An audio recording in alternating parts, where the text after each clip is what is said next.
여러분 안녕하십니까? 갑자기 끼어드는 택시를 피하다가 오른쪽 핸들 틀다가 마침 길가에 서 있는 사람을 충격해서 사망케 한 사고.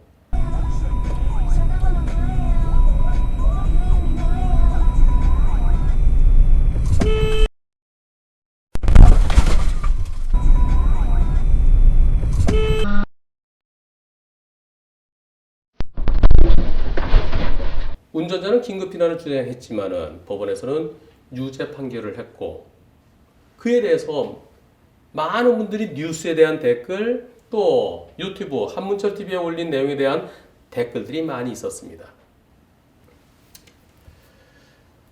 제법 좀 시간이 지난 판결인데요. 언젠가는 제가 이 판결을 유튜브 한문철 TV 시청자분들께 공개를 하려고 마음먹고 있었습니다. 아주 리딩 케이스입니다. 비접촉 사고에 대해서.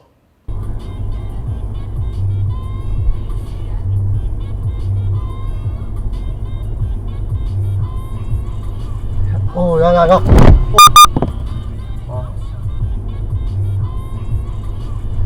야야야.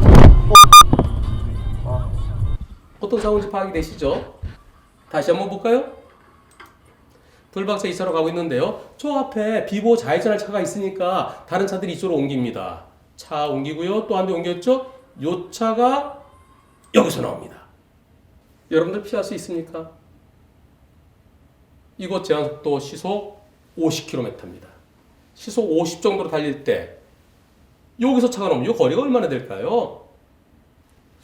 한 15m 근처 될까요? 저기서 차가 쑥 들어오면 피할 수 있습니까? 이 차가 앞으로 쭉 빠져주면은, 그럼 이 차 빠지고 뒷차 브레이크만 잡으면은 앞차 빠지고 사고 안 납니다. 하지만 이 차는 거의 섰다가 들어와요. 피할 수 있나요? 매우 어렵겠죠. 이때 이 차가 들어오는 걸 보고 핸들을 오른쪽으로 틉니다. 그럼 3차로에서 오던 차랑 부딪혔습니다.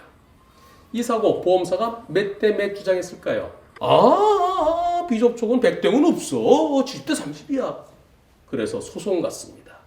소송 결과 어떻게 나왔을까요? 그 소송 제가 진행했습니다. 부딪혔을 때 100대 0이면 겨우 피한 것도 100대 0이다. 당연히 100대 0으로 판결이 나올 것으로 생각했습니다. 원고도 앞을 잘 보면서 전방을 주시하면서 진로를 변경하는 차량이 있을 경우에 대비해서 안전운전을 해야 할 의무를 소홀히 했다. 따라서 원고의 가치를 10%로 본다. 10%의 잘못의 이유가 뭐냐? 즉 불박차 운전자도 앞을 잘 보면서 차로 변경한 차량들이 있을 것에 대비해서 안전운전해야 된다. 그런데 그러지 못했다. 앞을 잘 보고 저기서 차가 1차로 2차로 들어올지도 모르니까 거기에 대비해서 운전해야 된다. 정말 답답했습니다. 항소했습니다. 재판부에서 일단 조정에 회부하는 경우가 있습니다. 어떻게 나왔을까요? 항소심 조정 결정문입니다.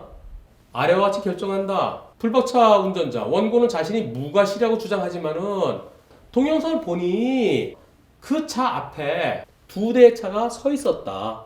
그래서 피고 측 끼어든 차요. 그 앞차가 1차로에 거의 정차했다가 천천히 2차로 들어왔다. 갑자기 들어온 것이 아니다. 그래서 무과실이 아니다. 갑자기 들어온 게 아니고 천천히 들어왔고 옆에 동승자는 보고서 오야야 하는데 오야야 하고 난 다음에 사고가 났다. 그래서 무과실은 아니다. 결론적으로 1심과 똑같이 10%로 보는 것이 타당하다. 상임조정위원 누구누구누구 부장판사 출신입니다. 저랑도 잘 알아요. 저도 서울중앙지방법원에서 상임조정위원을 했었습니다. 이 결정문 받고서 1심 때보다 더 답답했어요. 아니 거기서 갑자기 들어간 게 아니라 천천히 들어왔다 오야야 하는데 오야야 하고 난 다음에 사고 났으니까 왜 그때 제대로 못 피했느냐, 시간이 있지 않았느냐. 따라서 90대 10이다. 야야야. 이의 신청했습니다. 항소심 재판이 본격적으로 진행됐습니다. 도로교통사고 감정사에게 이 사고 내용을 분석을 의뢰했었는데요. 그 결과 앞차가 들어올 때 16.7m였다. 당시 불박차는 시속 47km로 달리고 있었다. 그 속도에서는 도저히 피할 수 없었던 상황이다라는 분석 결과가 나왔습니다. 그리고 항소심 변론기일에서 재판장에게 영상을 한번 같이 보십시다. 영상을 틀었습니다. 불박차 시속 50도에서 47도 가고 있고요. 저 앞에 거의 멈추다시피 했다가 스르르 이때 들어오고요. 이때 핸들 틀고요. 보험사에서 무슨 주장을 했느냐. 그래, 안 피했으면은 들어온 차랑 부딪혔을 거다. 그런데 피하려면은 피하기 전에 뒤를 잘 봤어야지. 뒤에서 차가 오고 있는데 피하더라도 안전하게 피했어야지. 라는 주장을 하게 된 겁니다. 마지막 판결이 나올 때까지 불안했습니다. 왜냐하면 대법원은 없습니다. 현실적으로. 과실 비율에 대한 거 대법원 가봤자 대법원에서 판단받기 매우 어렵습니다. 항소심이 실질적으로 마지막이에요. 마지막으로 판결이 어떻게 나왔을까요? 불박 영상을 보니까 앞차가 1차로에서 2차로로 진로 변경 시작할 당시 2차로에서 진행해 오고 있던 원고 차량과의 거리는 약 16m에 불과했다. 따라서 원고가 앞에서 들어온 차를 보고 그 차량을 인식한 순간 급제동을 하였더라도 앞차를 피하는 것은 어려웠을 것으로 보인다. 원고는 순간적인 진로 변경할 당시에 그 승합차를 인식하기는 어려웠을 것이다. 따라서 이번 사고에 있어서 불박차 운전자에게 잘못이 있다고 할 수 없고 앞차의 전적인 잘못이다. 아무리 급제동해도 도저히 멈출 수 없다. 그래서 핸들 틀었는데 그때 마침 3철에 차가 스트레스가 오고 있었다.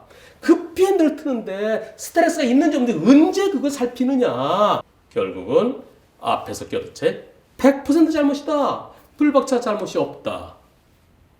그 판결 그대로 확정됐습니다. 보험회사에서 끝까지 70대 30이라고 했었고 1심 판사가 90대 10으로 했었고 항소심 조정에서 90대 10이었었고 그러나 100대 0입니다. 이 판결은 많은 것을 시사해 줍니다. 피하지 않았으면 앞차를 부딪혔을 것이다. 부딪혔어야 될 사건을 겨우 피한 거. 그건 잘못이 아니다. 급히 피하는 순간에 뒤에 옆에 뭐가 있는지 볼 시간이 없다. 결국은 순간적으로 피한 거 잘못이 아니다. 얼마 전에 뉴스에 소개됐고 유튜브 한문철 TV에 올렸던 끼어드는 택시를 피하려고 핸들 틀다가 길가에 서 있는 행인을 부딪힌 사고 다시 한번 생각해 보겠습니다. 자, 불박차 올라가고 있습니다. 처음엔 한 시속 44 정도 이 택시입니다. 자, 여기서 들어오는데요. 그리고 여기까지 들어오죠. 요때 요 차의 거리 너무 가깝죠. 이 차는 계속 들어옵니다. 여기까지 들어옵니다.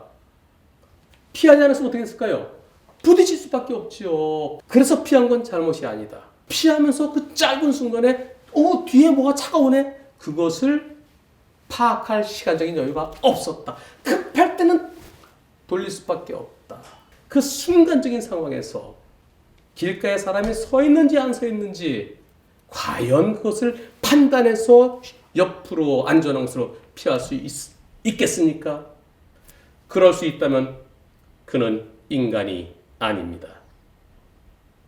인공지능 알파고일 것입니다.